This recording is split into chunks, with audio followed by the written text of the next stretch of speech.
पुनर्विकास के संबंध में चर्चा करेंगे। लास्ट क्लास में हमने विस्थापन के संबंध में चर्चा करी थी। तो विस्थापन के मैंने अर्थ, उसके कारणों के संदर्भ में व्याख्या करी थी। अब इसका है सरकारी, अर्ध सरकारी तथा गैर सरकारी संस्थाओं द्वारा भूमि अधिग्रहण होता है। तो हमें भारत में भूमि अधिग्रहण नियम 1894 के अंतर्गत किया जाता है।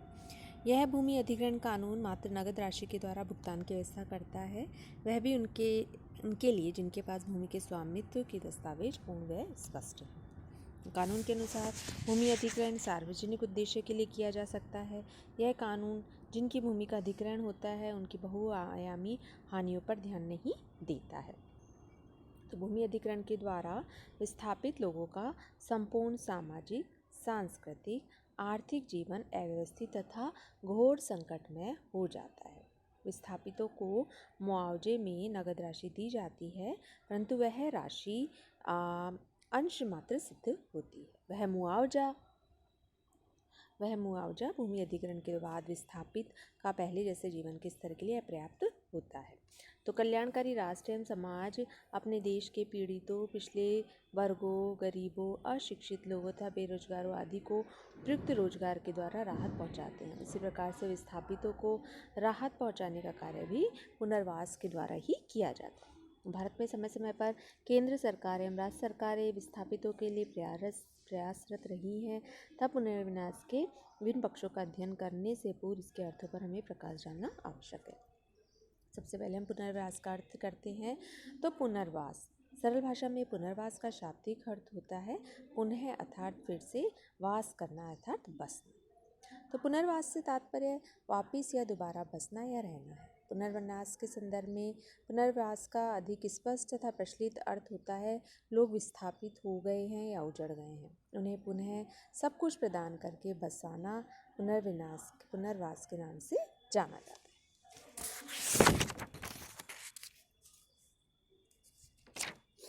तो समाजशास्त्रीय दृष्टिकोण से पुनर्वास एक ऐसी सुनिश्चित तथा सुनियोजित योजना व प्रक्रिया है जिसके अंतर्गत विस्थापितों को उनके पूर्व की स्थिति प्रदान की जाती है। तो पूर्व की स्थिति से तात्पर्य उनकी पूर्व की सामाजिक परिस्थिति, आर्थिक स्तर तथा रहने के लिए आवास, जीविकोपार्जन के साधन, सुविधाएं, अधिकार, प्रतिष्ठा, सम्मान, संस्कृति आदि। यहाँ पर पूर्व की स्थिति से तात्पर्य सामाजिक आर्थिक परिस्थितियों से है। विस्थापितों, शरणार्थियों, उजड़े लोगों, बाढ़ पीड़ितों आदि को पुनः सुख सुविधाएं एवं परिस्थिति प्रदान करना ही पुनर्विन्यास कहलाता है। तो पुनर्वास संबंधी के संबंध में सारांश में हम ये कह सकते हैं कि पुनर्विन्यास जो है वो विस्थापित लोगों के लिए एक सम्मानजनक एवं सुविधाजनक जीवन प्रदान करने की एक प्रक्रिया होती है।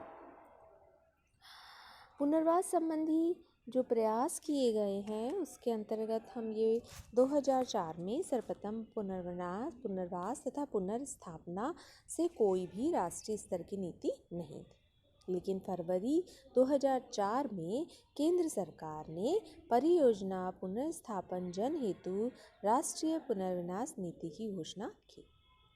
इससे पहले कुछ राज्यों जैसे कि कर्नाटका, महाराष्ट्र, पंजाब, MP पुनर्वास तथा पुनर्स्थापन विषयक राष्ट्रीय स्तरीय नीतियाँ तैयार कर चुके थे।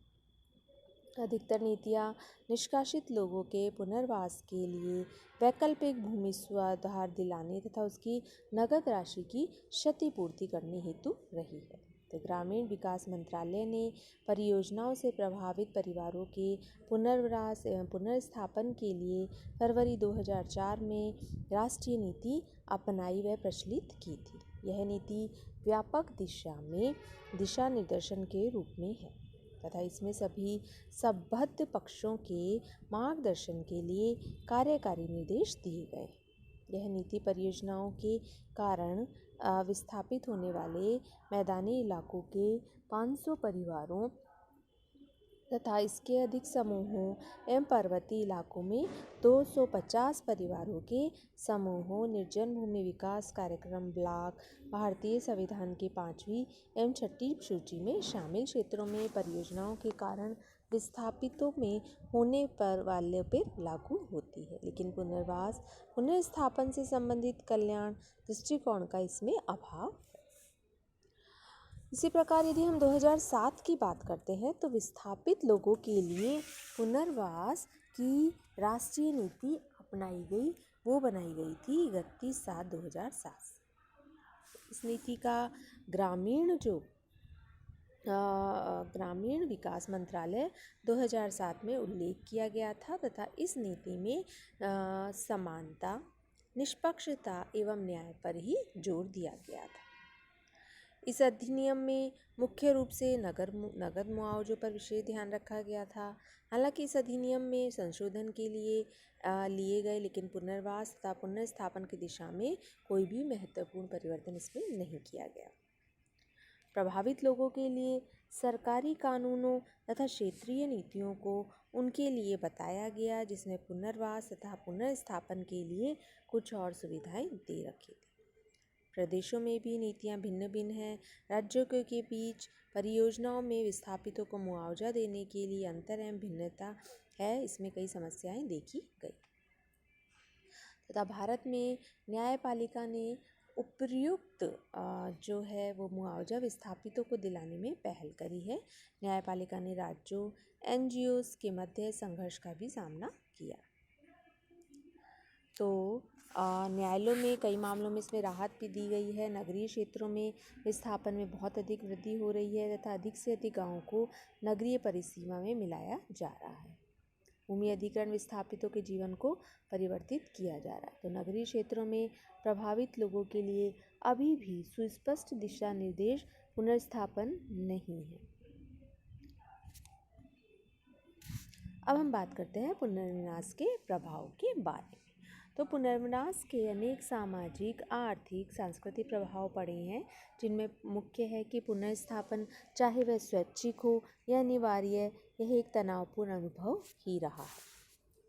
समुदाय के सदस्य जो पुनर्स्थापन की प्रक्रिया में होते हैं समान रूप से प्रतिक्रिया करते हैं तथा ऐसे अनुमान भी भविष्य के लिए ही कर सकते हैं, क्योंकि पुनर्स्थापन में जो दबाव व तनाव होते हैं वे सामाजिक अधिक होते हैं।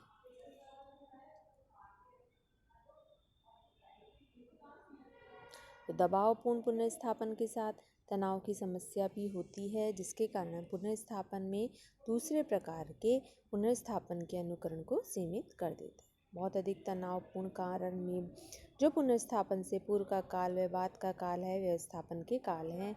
इससे पुनर्स्थापन वाला व्यक्ति या समूह रूढ़िवादी व्यवहार करते हैं, जोखिम टटोलते हैं। समूह या परिवार के प्रचलन पर भी ध्यान रखते हैं।